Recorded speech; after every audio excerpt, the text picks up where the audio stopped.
Tadi aku tengoklah Konvensyen Pemuda UMNO dan aku dengarlah ulasan Akmal Saleh ni. Aku dengar ulasan dia ni tak tahu apa yang dia nak bawa hala tuju UMNO ni.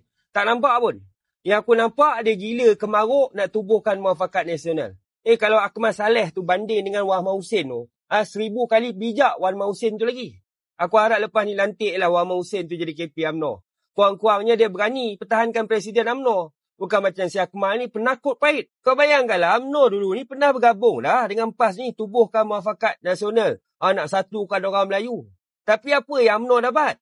Kena khianat macam tu je dengan PAS. PAS lari tinggalkan UMNO pergi ke Bersatu. Hari ni duk tergeh-hegeh lagi. Nak tubuhkan muafakat nasional. Orang tu tengah lemah dengan Bersatu, tengah bergaduh dengan Bersatu, kita pula pergi hulur tangan. Nak selamatkan nyawa parti PAS ni. Si Akmal ni penakut. Dia takut dikecam sebenarnya. Macam mana aku cakap dia ni penakut? Sedangkan dia nak bersuara ijtihad daripada Presiden UMNO sendiri Zaid Hamidi pun tak berani.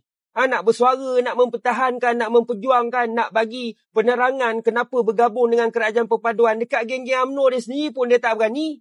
Apatah lagi dia nak bersuara di khalayak ramai ni. Aku tengok si Akmal ni dia penakut tau. Nak tunjuk imej UMNO yang baru hari ni. Boleh duduk semeja dengan ADAP, tubuhkan kerajaan perpaduan, nak selamatkan negara, nak majukan negara, nak pulihkan ekonomi negara. Dia takut nak bersuara.